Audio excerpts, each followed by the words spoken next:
Graça e paz, igreja. É uma grande alegria estar aqui nesta manhã com os irmãos. E eu quero parabenizar o pastor Paulo, porque essa igreja ela é muito amorosa. E nós estamos nos sentindo em casa aqui. Obrigado pela receptividade de vocês, pelo acolhimento. Isso é ser família de Deus. Eu lembro que minha filha fez um intercâmbio lá em Coimbra, em Portugal, e às vezes ela ligava para a gente, chorosa, disse: meu pai, as pessoas aqui são muito frias, eu estou carente de um abraço. E aí um domingo ela me disse assim: meu pai, o único lugar onde nós recebemos um abraço e um carinho é quando a gente vai na igreja. E nós fomos visitar uma igreja batista aqui e nos trataram com tanto amor, tanto abraço, e que isso acalentou meu coração. Isso é a família de Deus. Em qualquer lugar do mundo que a gente vá, nós seremos conhecidos por nos amarmos uns aos outros, cumprindo aquilo que o Senhor Jesus nos ensinou. Que possamos manter essa chama acesa do amor ao próximo, porque isso agrada o coração de Deus. Nós vamos continuar esta manhã falando do discipulado no lar. Nós temos lá na nossa igreja também o mês da família. O nosso congresso de família acontece no próximo final de semana. E é muito importante entendermos que família nasceu no coração de Deus. É um projeto construído por Deus, é um projeto executado por Deus. E a primeira coisa que eu queria dizer para essa manhã é que a sua família foi projetada por Deus para você, amém? E você foi projetado por Deus para a sua família. E todo projeto de Deus, ele é perfeito, como perfeito é o nosso Deus. Então agradeça a Deus pela sua família. Tenha um coração grato pela família em que você está inserido. E seja tu uma bênção para a tua família, amém? Eu quero trazer um abraço da nossa igreja, da PIBA, a Primeira Igreja Batista de Aracaju, na pessoa do pastor Paulo Sérgio. E ele também tem um carinho muito grande por essa igreja e guarda no coração as marcas do carinho de vocês quando aqui esteve pregando. Eu quero começar lendo o texto bíblico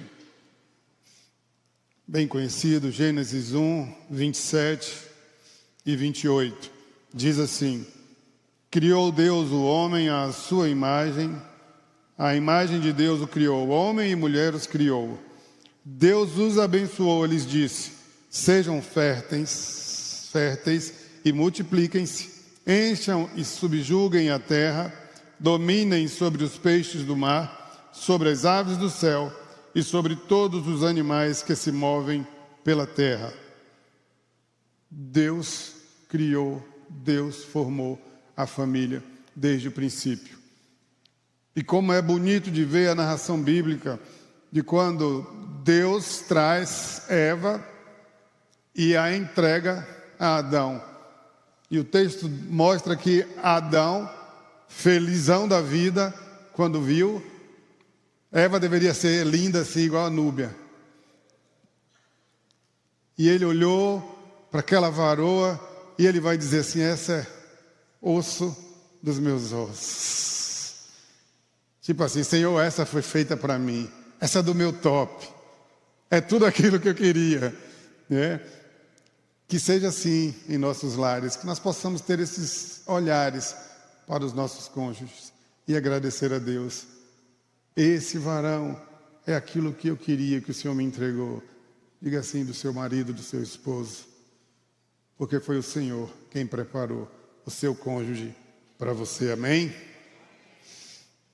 Família é um dos principais objetivos de Deus, e a Bíblia começa com a criação de Adão e Eva, abençoados por Deus para serem frutíferos, para se multiplicarem, e destaca a importância da família desde o início da história da humanidade. A família é um instrumento de Deus para a propagação do Evangelho e para a formação de discípulos. E a passagem de 1 Coríntios 7,14 vai nos dizer: pois o marido descrente, ele é santificado por meio da mulher, e a mulher descrente é santificada por meio do marido. Se assim não fosse, seus filhos seriam impuros, mas agora são santos. O livro que tem o título dessa mensagem, Minha Família, Meus Discípulos, do autor Marcos Antônio Ripari, ele traz para nós algumas lições sobre a importância de adotar nossos familiares como discípulos e compartilhar com eles a palavra de Deus. Nós vimos ontem à noite o texto lá em Deuteronômio, que primeiramente nós precisamos ter a palavra de Deus no nosso coração, para que nós tenhamos a condição de ensiná-las, de inculcar no coração da nossa família, dos nossos filhos. E a família, ela é um lugar de experiência do amor, da graça e da misericórdia de Deus. É no âmbito da família que nós vamos experimentar dia a dia a graça, a misericórdia e o amor de Deus. Porque nós somos alvo, nós somos objeto da graça e da misericórdia de Deus todos os dias. Eu costumo dizer que todos os dias, quando acordamos, é um novo milagre de Deus acontecendo na nossa vida. Quando nós abrimos os nossos olhos, quando nós sentamos à mesa para tomar um café, quando nós temos saúde, quando tantas pessoas estão nesse momento lutando pela sua saúde. E queridos, é interessante como muitas vezes nós temos tudo isso e nós não prestamos atenção, mas nós prestamos atenção naquilo que nós não temos. O foco maior está naquilo do que eu preciso, eu quero ter e eu não tenho ainda. Isso às vezes entristece o nosso coração, mas é preciso reconhecer a bondade, a misericórdia e a graça de Deus todos os dias sobre as nossas vidas e desenvolvermos um coração grato a Deus por tudo que Ele nos dá, por tudo que Ele é, por tudo que Ele ainda vai fazer.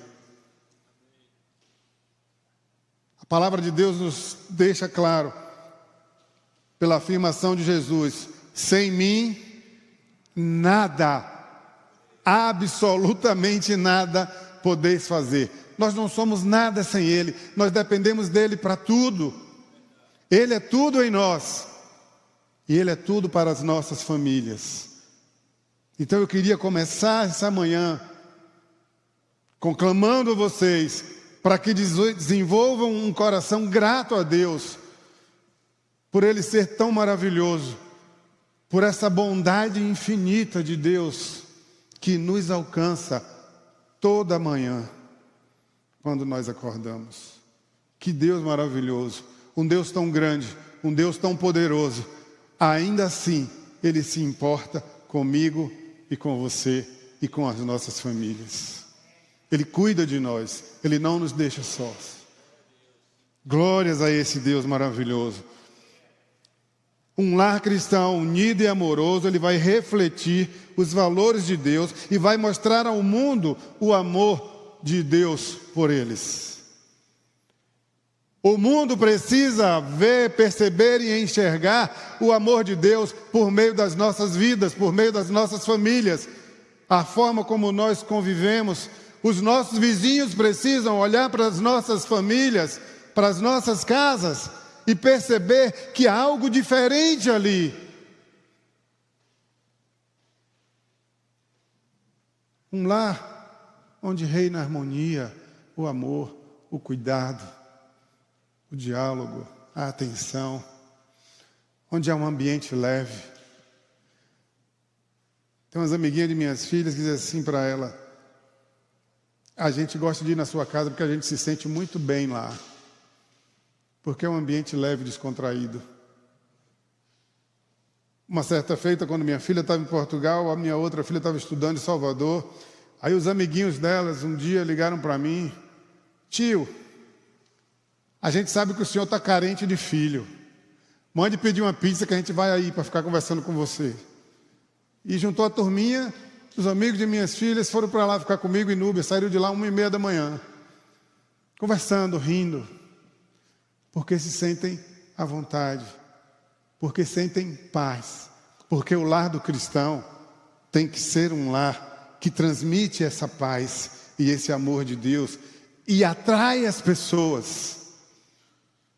O seu lar precisa ser um lugar que atraia as pessoas, porque ali reina o amor de Deus, ali reina a graça de Deus. E nós precisamos replicar esse amor no âmbito das nossas famílias. A nossa casa precisa ser um pedacinho do céu. E isso depende de mim e de você. Isso depende de como nós temos investido nos nossos lares. Colossenses 3, 13 e 14. Suportem-se uns aos outros e perdoem as queixas que tiverem uns contra os outros. Perdoem como o Senhor lhes perdoou. Acima de tudo, porém, revistam-se do amor, que é o elo perfeito. No seio da família, necessariamente, o amor precisa estar reinando. Não um amor de palavras, mas um amor verdadeiro, um amor vivido. Amor vivido com palavras, com gestos. Eu lembro que o meu pai era um homem bem frio. Meu pai era um militar, lutou na Segunda Guerra. Eu sempre digo que eu sou um milagre de Deus, porque meu pai estava destinado a viajar no navio, lá para a Batalha de Monte Castelo, lá na Itália, na Segunda Guerra. E o navio que ele estava já embarcado para sair, de última hora tiraram ele e disseram que ele ia no navio seguinte. Aquele navio que seguiu foi afundado pelos alemães. Aí eu fico brincando, dizendo assim, olha, Deus tirou meu pai daquele navio porque eu tinha que estar aqui. Porque com Deus não há nada ao acaso. Tudo tem propósito. E meu pai era aquele homem muito sério, muito frio, e a gente não conseguia muito se aproximar dele. E eu, filho caçula, e eu sempre fui muito de abraçar, de tocar. E eu ia e abraçava meu pai, eu dava um beijo na testa, eu sentia como ele ficava totalmente desconcertado, mas eu insistia. E todos os dias eu dava um beijo no meu pai. E ele começou a se acostumar com aquilo. E às vezes a gente tem resistência. Às vezes você acha que seu pai é frio com você e você acaba criando também uma barreira, uma parede, e aquilo vai os afastando cada vez mais. Mas talvez se você, filho, experimentar quebrar essa barreira, quebrar essa parede e se aproximar dele, do seu pai, da sua mãe.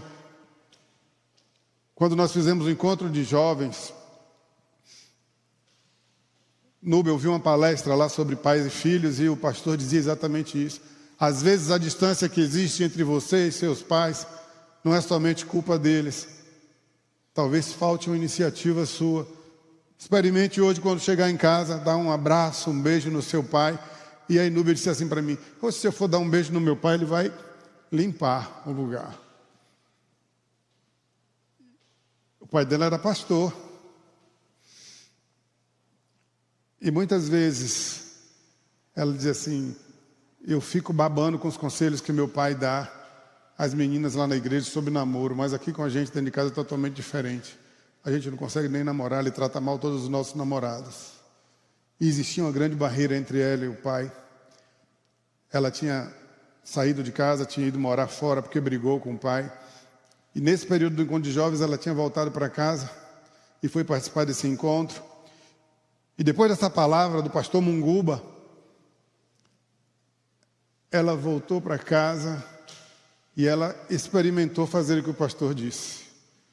E ela se aproximou do pai e aí ele perguntou a ela, como está sendo para você o encontro? Ela disse, está sendo maravilhoso. Ele falou assim, vem aqui. Aí ela foi, sentou no colo e os dois se beijaram. E aquela barreira foi quebrada ali. E quando o pai dela morreu, eles eram muito próximos, muito amigos. Porque houve uma iniciativa para quebrar a barreira que muitas vezes Satanás tem colocado entre pais e filhos. Não permita a manutenção dessa parede de separação dentro da sua casa. Em nome de Jesus, derrube todas as paredes que têm impedido o seu relacionamento com seus pais, com seus filhos, com seus irmãos. Quebre em nome de Jesus, tome a iniciativa. Pratique esse amor que Jesus Cristo nos ensina. Um amor que não espera nada em troca. Um amor que não exige nada. Simplesmente escolha amar. Eu queria dizer uma coisa para você. Às vezes os românticos ficam chateados quando eu falo isso. Amar não é sentimento. Amar é decisão. Você decide amar. Então decida amar a sua família. Independente dos defeitos, independente dos atritos, escolha amar. Assim como Jesus escolheu me amar, assim como Jesus escolheu amar você. Amar é mandamento. Quando Jesus foi questionado sobre, mestre, quais são os principais mandamentos? Qual é o maior mandamento? Ele disse, olha, amar a Deus sobre todas as coisas, com todo o teu entendimento, com toda a tua força. Amar a Deus profundamente, com todo o seu ser. E o segundo, semelhante a esse, amar o próximo como a si mesmo. Amor precisa ser praticado porque é mandamento. Então escolha amar, assim como Jesus lhe escolheu. Escolha amar o seu cônjuge. Escolha amar os seus filhos. Escolha amar os seus pais. Escolha amar seus irmãos. Porque você foi chamado para isso, para praticar esse amor. E o Senhor quer tratar com você esta manhã. Família é lugar de refúgio. Família é lugar de tratamento. Família é lugar de praticar o amor. Quando vivemos um lar cristão, unido, amoroso, nós estamos refletindo os valores e princípios de Deus e mostrando ao mundo o amor de Cristo. A família é lugar onde você pode crescer, desenvolver a sua fé, formar discípulos. A família é um ambiente propício para o ensino da palavra de Deus e para a prática dos valores cristãos. A família é um lugar onde nós podemos experimentar a comunhão com outros cristãos. Provérbios 22, 6 diz, instrua a criança segundo os objetivos que você tem para ela, e mesmo com o passar dos anos, não se desviará deles. A família é um lugar onde nós podemos compartilhar as nossas lutas, nós podemos compartilhar as nossas vitórias, nós podemos compartilhar as nossas angústias. A nossa família precisa ser o nosso refúgio, o nosso porto seguro. Quantas vezes a gente está angustiado e não tem abertura para compartilhar isso com a nossa família? Ou porque as pessoas não têm tempo para ouvir, ou porque não se interessam, ou porque nós não temos um bom relacionamento. E às vezes você vai buscar outras fontes que podem ser altamente prejudiciais. A nossa família precisa ser lugar de acolhimento. Você precisa encontrar no âmbito, no seio da sua família, um lugar onde você possa desabafar, onde você possa chorar, onde você vai encontrar um ombro para lhe acolher. E fazendo isso, sobretudo nós pais, quando fazemos dessa forma, nós estamos ensinando os nossos filhos a serem abrigo e porto seguro para outras pessoas que necessitam. O Senhor quer usar você por meio da sua família, para que você seja bênção onde quer que você esteja, para que você seja instrumento do Senhor para acolher pessoas, para amar pessoas, para ajudar pessoas, para cuidar de pessoas. Nós fomos chamados para servir. Portanto, confessem os seus pecados uns aos outros, orem uns pelos outros para serem curados. Eu gosto de contar histórias. Uma certa feita eu estava em Salvador, na casa da minha irmã, E ela ia fazer uma cirurgia para retirar um caroço nas costas, um tumor. E minha filha tinha 5 anos de idade, né? Minha filha mais velha, e desde novinha ela era uma garota de oração impressionante. E ela começou a conversar com a tia, ela era muito ligada na tia, e começaram a conversar. E todos os dias, quando ela estava ali conversando com a tia, ela ficava passando a mão naquele local e orando. Passando a mão naquele local e orando. E aí nós passamos os 3 dias, o final de semana, e fomos embora. E aí, no meio da semana, a minha irmã ligou e disse: olha, eu fui fazer o último exame para fazer a cirurgia e não tinha mais nenhum caroço para ser retirado. Deus age por meio dos nossos filhos, quando nós os ensinamos a crer nesse Deus que faz milagre, a crer nesse Deus que cura, a crer nesse Deus que é o Deus do impossível, a crer nesse Deus que pode todas as coisas. É no âmbito da família que se levantam intercessores, porque a palavra de Deus diz que a oração de um justo pode muito em seus efeitos. Ensine seus filhos a orar, a interceder, a clamar por cura, porque Deus é o mesmo Deus ontem, hoje e o será eternamente. E os milagres de Deus continuam acontecendo. E nós precisamos continuar crendo que Ele pode.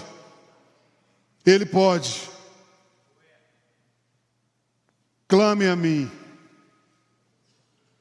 e responderei. Clame ao Senhor.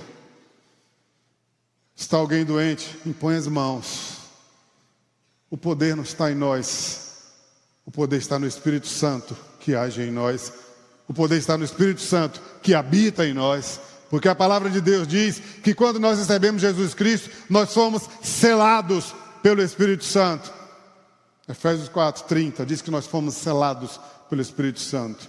Ele habita em mim, Ele habita em você. E esse Espírito Santo pode fazer milagres. Esse Espírito Santo cura. Esse Espírito Santo restaura. Esse Espírito Santo salva do pecado. A oração do justo é poderosa e eficaz. A família é um lugar onde nós podemos experimentar a santificação. Quando vivemos em um lar cristão, somos desafiados a crescer em nossa santidade e a buscar a vontade de Deus para as nossas vidas.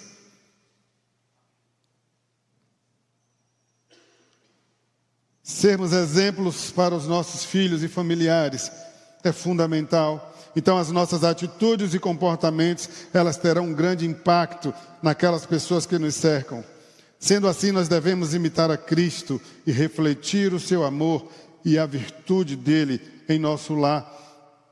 Tornem-se meus imitadores como eu sou de Cristo. Que afirmação corajosa que o apóstolo Paulo fez. Eu pergunto a você, você teria coragem de dizer isso para alguém? Seja meu imitador como eu sou de Cristo. O apóstolo Paulo era homem como eu e como você. Ele era cheio do Espírito Santo. Ele era um homem santo. Ele buscava a santificação. E eu e você podemos fazer igual. E eu e você podemos, com ousadia e com autoridade, dizer para alguém: sejam meus imitadores, como eu sou de Cristo. Se nós tivermos uma vida santificada, uma vida aos pés do Senhor, uma vida totalmente dedicada ao Senhor, aí poderemos dizer com ousadia: sejam meus imitadores. Eu vou poder dizer isso para meus filhos: sejam meus imitadores. Eu vou poder dizer isso para os meus parentes: sejam meus imitadores. Eu vou poder dizer isso para os meus vizinhos: sejam meus imitadores, como eu sou de Cristo.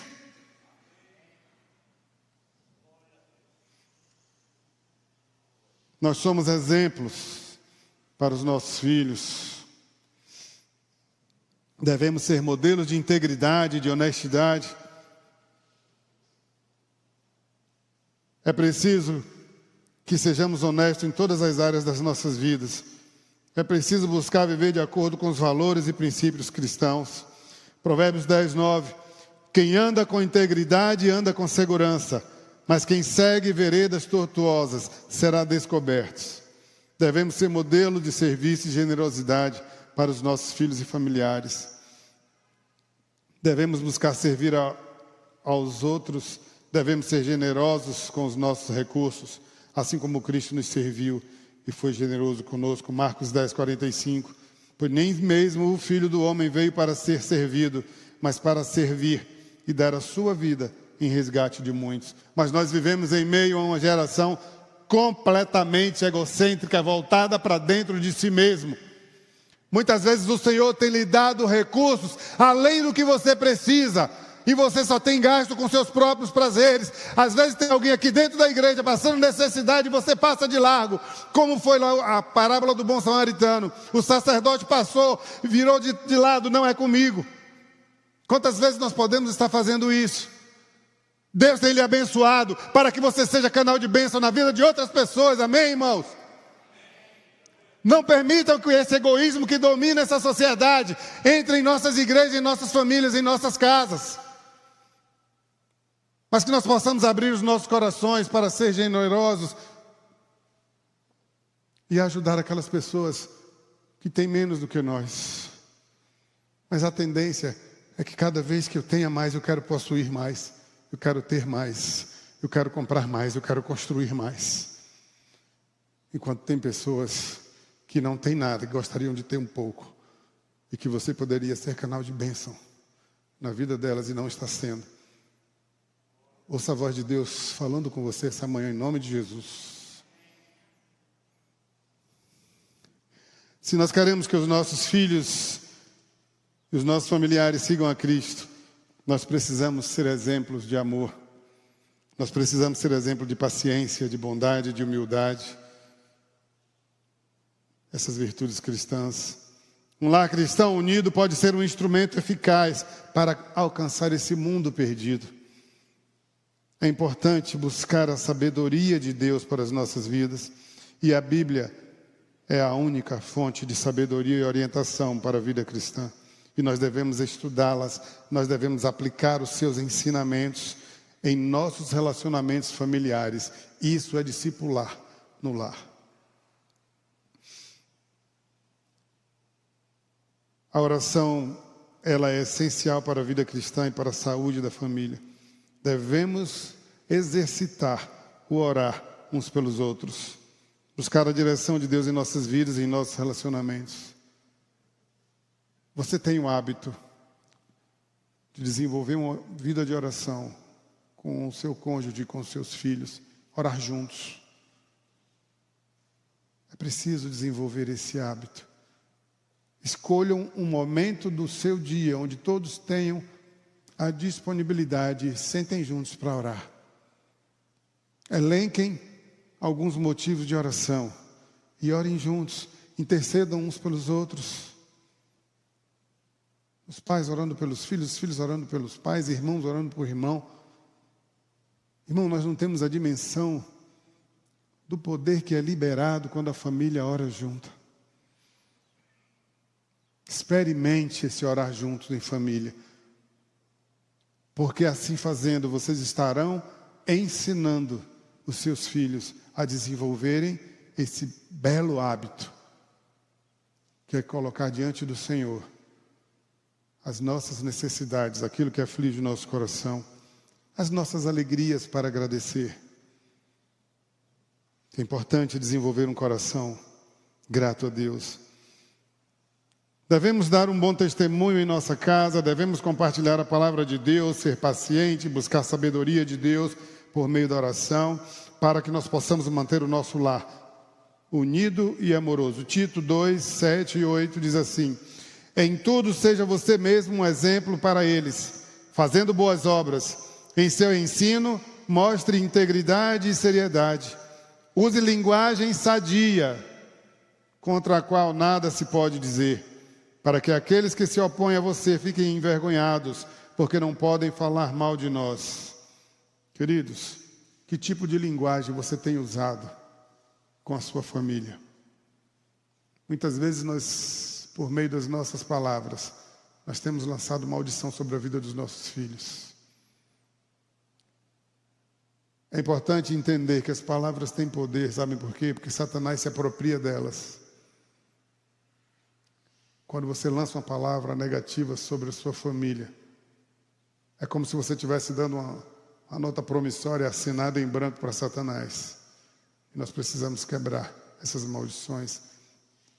A Bíblia diz que da mesma boca são proferidas bênçãos e maldições. Então, cuidado, irmão, com o que você fala, sobretudo quando estiver irritado, quando estiver nervoso, quando estiver com raiva. E crente fica com raiva, pastor? A Bíblia diz, olha, não se ponha o sol sobre a vossa ira. Então, ficar com raiva, ter ira não é pecado. Mas o que fazemos com essa raiva pode se transformar em pecado. Então, cuidado com o que você vai falar com seu filho, com seu cônjuge, quando está com raiva. Porque você pode proferir uma maldição contra a vida deles. E às vezes nós somos tão duros com as pessoas que nós mais amamos. É interessante, irmãos, que muitas vezes nós somos mais educados e corteses com o estranho do que com as pessoas que nós dizemos que amamos. Alguém pisa no seu pé na rua, você só falta pedir desculpa à pessoa porque ela pisou no seu pé. Não é assim? Somos educados, mas se for em casa, pisou no pé, está cego, não sabe por onde anda. Por que agimos dessa forma, querido? Se isso é com as pessoas que nós amamos, é a nossa família. Precisamos exercer esse amor primeiro entre nós. Precisamos ser carinhosos, precisamos ser bondosos em casa. Precisamos ser pacientes em casa. E minha esposa fica rindo para mim quando eu falo de ser paciente, porque se é algo que Deus precisa ainda trabalhar na minha vida é a paciência.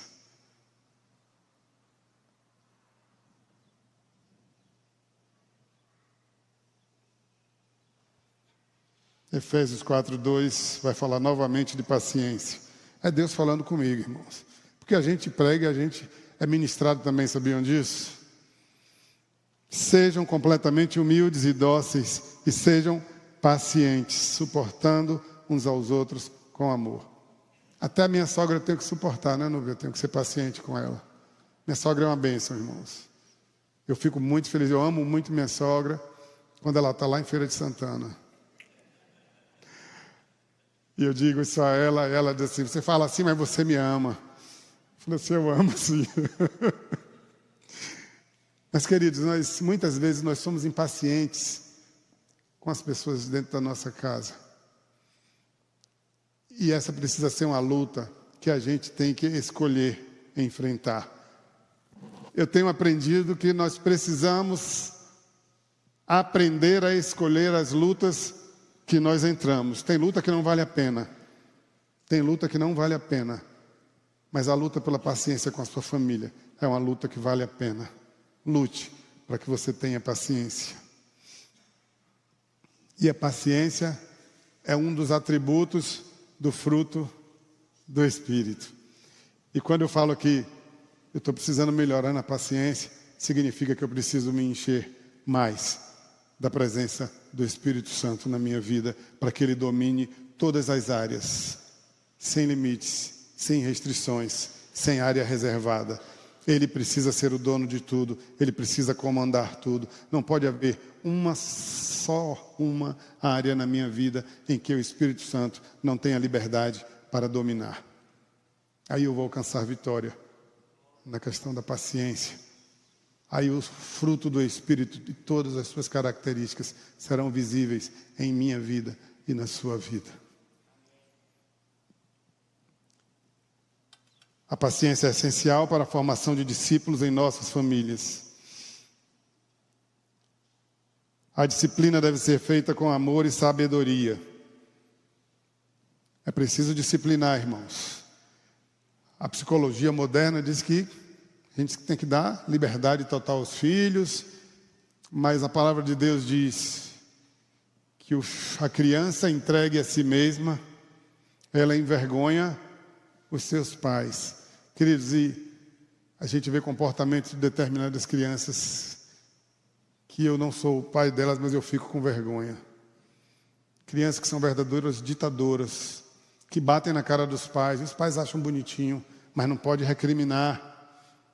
Não é isso que a palavra de Deus ensina, não, queridos. Esse ensino não provém de Deus. A palavra de Deus nos diz que nós temos a obrigação, a responsabilidade de disciplinar quando for preciso. E se for necessário, até usar a vara da correção. Mas acontece que os pais hoje não querem contrariar sequer os seus filhos. E os filhos não aprendem a ouvir não. E vivem muitas vezes frustrados porque a sociedade vai lhe impor não. E talvez até, infelizmente, a polícia um dia tenha que lhe dar o não. Porque ele não ouviu o não em casa. Se você acha que está fazendo um bem para os seus filhos, deixando que ele faça o que der na cabeça deles, sem corrigir, sem disciplinar, você pode estar colocando a vida dos seus filhos a perder. Em nome de Jesus, exerçam a disciplina que a Bíblia nos ensina a exercer, para que eles sejam homens e mulheres de bem, servos e servas do Senhor, futuros discipuladores. Se você tiver que dar um não, você vai dizer o não.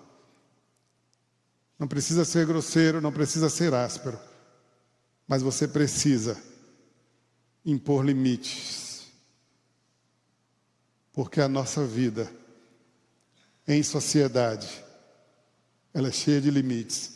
E se eu não aprendo a respeitar os limites em casa, eu terei dificuldade em aceitar e respeitar os limites na sociedade. E isso vai gerar sérios problemas.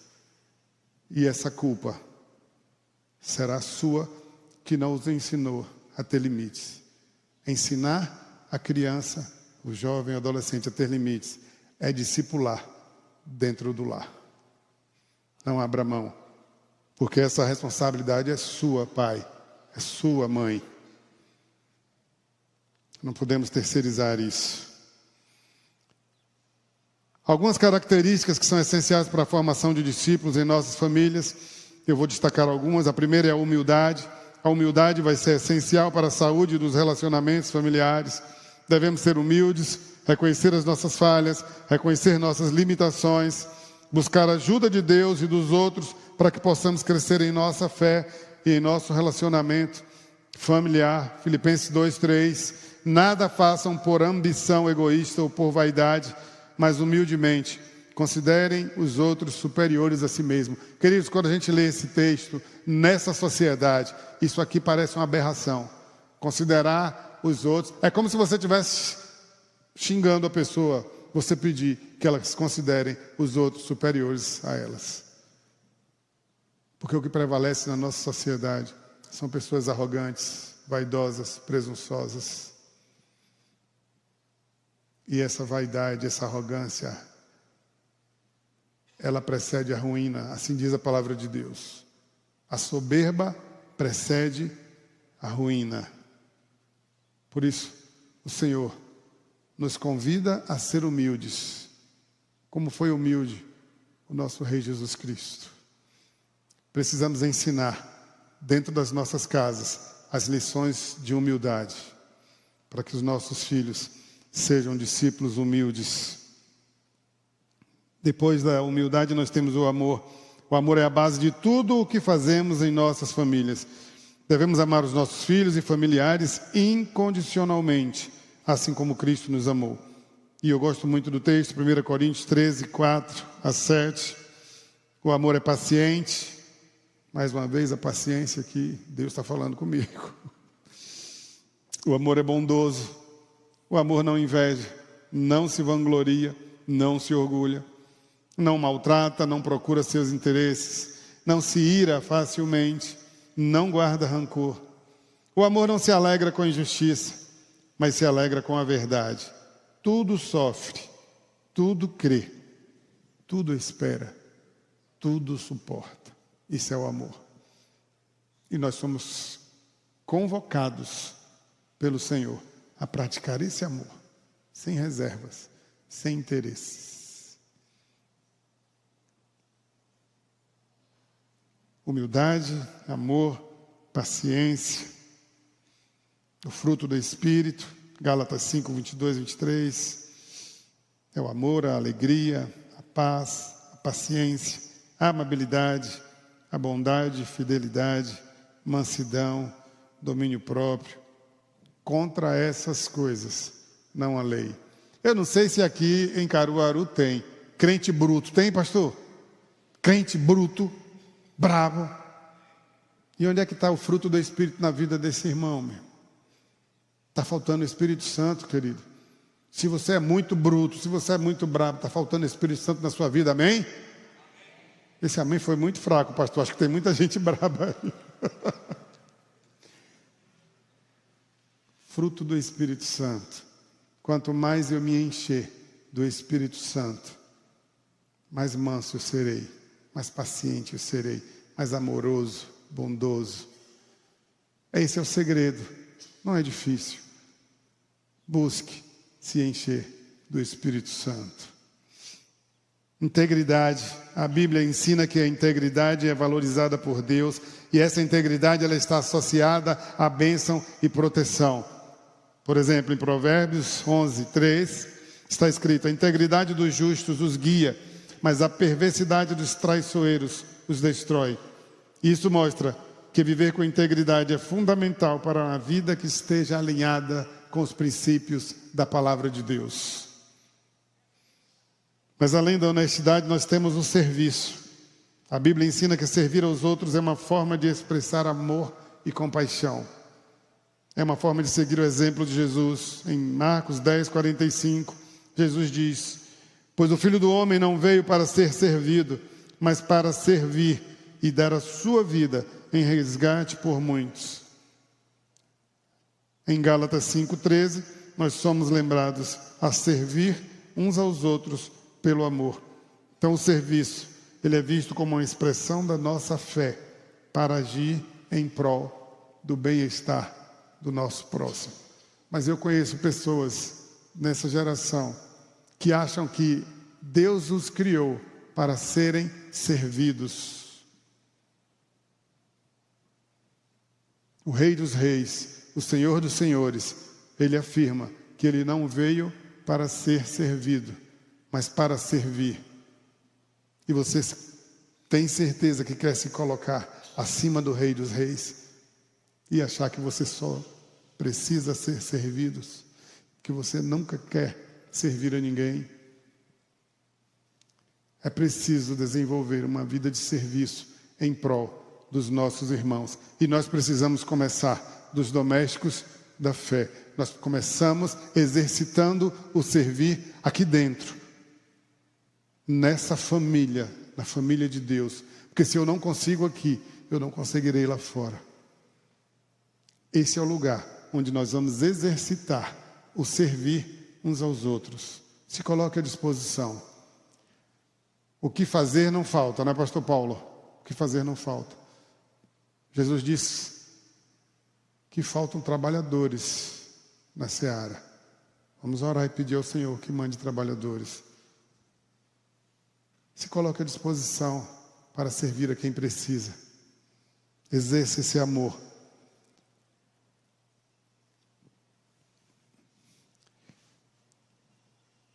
Generosidade é um dos valores fundamentais para que nós possamos ensinar aos nossos filhos. É preciso ensiná-los a serem generosos. É preciso começar com os nossos próprios familiares. Existem muitos métodos eficientes para alcançar os perdidos e nós devemos começar essa busca pelos perdidos com os nossos familiares, nas nossas famílias, dentro das nossas casas. Adotando-os como discípulo, compartilhando o Evangelho com eles. Atos 16, 31 a 34, diz assim: eles responderam: creia no Senhor Jesus e serão salvos você e os de sua casa. E pregaram a palavra de Deus a ele e a todos os da sua casa. E naquela mesma noite, o carcereiro lavou as feridas deles e em seguida, ele e todos os seus foram batizados. Então os levou para a sua casa, serviu-lhes uma refeição e com todos os de sua casa alegrou-se muito por haver crido em Deus. Creia no Senhor Jesus e serão salvos você e a sua casa. E esse texto não está querendo dizer que os da sua casa serão salvos porque você foi salvo.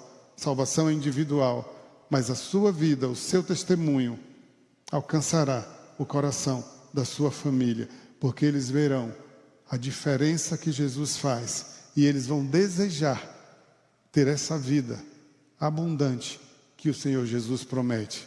E eles podem enxergar por meio das suas ações e das suas atitudes. Eu sou um de 6 filhos, o caçula, de 6 irmãos, e o único que permaneceu na igreja. E durante muito tempo, meus irmãos no mundo, mas quando a coisa pegava, eles ligavam para mim e pediam: ore por mim, por isso, isso e isso. Nós precisamos ser a referência, porque talvez você seja o canal que Deus vai usar para a salvação da sua família.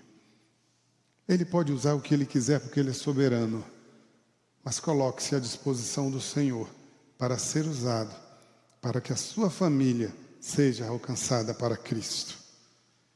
E quando eu estou falando aqui família, eu estou falando de uma família ampla. Irmãos, irmãs, primos, primas, cunhados, cunhadas, sabe? Nós convivemos com essas pessoas. Eles precisam ouvir falar de Jesus. E você, que tem Jesus no coração, você que é templo do Espírito Santo, você precisa ser canal de bênção na vida dessas pessoas, dos seus parentes, dos seus vizinhos, dos seus amigos, que ainda não se entregaram ao Senhor. A nossa família, ela deve ser o nosso primeiro campo missionário em que devemos atuar. Josué 24:15 vai dizer: se porém não lhes agrada servir ao Senhor, escolham hoje a quem servir.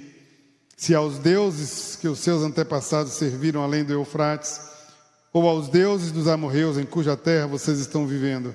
Mas eu e a minha família, a minha casa, serviremos ao Senhor. Que essa seja a nossa afirmação, hoje e sempre. Eu e a minha casa serviremos ao Senhor. Que nós possamos dizer, inclusive, eu e a minha casa já servimos ao Senhor. Amém? É palavra profética.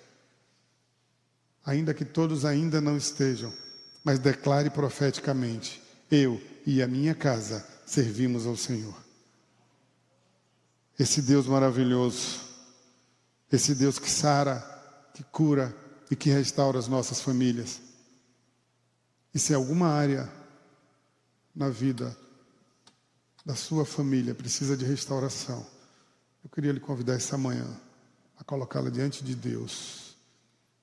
Se existe algum muro no âmbito da sua família, do seu lar, que precisa ser derrubado, se existe algum muro de separação, de relacionamento dentro da sua casa, coloque diante de Deus para que seja quebrado hoje no nome de Jesus. Ele é o Deus que fecha as brechas. Ele é o Deus que reconstrói relacionamentos.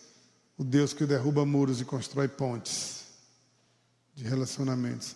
E Ele quer fazer isso na minha e na sua casa. Coloque diante dele nesta manhã. Eu quero orar por você.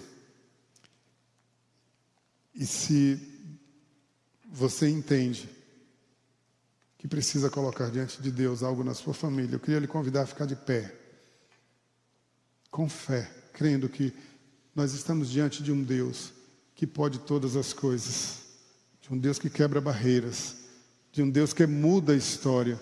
O nosso Deus, Ele é especialista em mudar a história. E Ele quer mudar a história da sua vida, assim como Ele mudou a minha história um dia. Talvez uma das pessoas mais improváveis a ser um pregador da palavra, a ser um pastor. Mas eu sou servo de um Deus que pode todas as coisas. Pai, estamos aqui diante do Senhor esta manhã, com o coração grato, porque o Senhor nos trouxe aqui, crendo a Deus que nós não viemos aqui por acaso. Era propósito do Senhor que aqui estivéssemos, porque o Senhor queria tratar conosco esta manhã. E nós queremos, ó Deus, em nome de Jesus, colocar essas famílias que estão aqui representadas, nós queremos colocá-las no Teu altar, Senhor. Pai, que elas sejam alvo do Teu milagre nesta manhã. Meu Deus, que haja restauração de vidas, de relacionamentos, Senhor. Que haja muros que estejam ruindo neste momento, no nome de Jesus.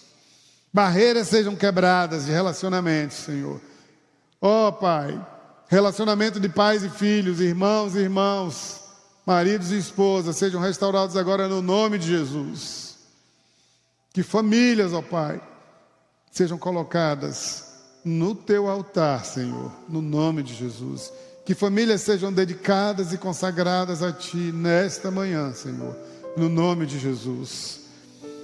Sara as feridas, Senhor. Cura, Senhor.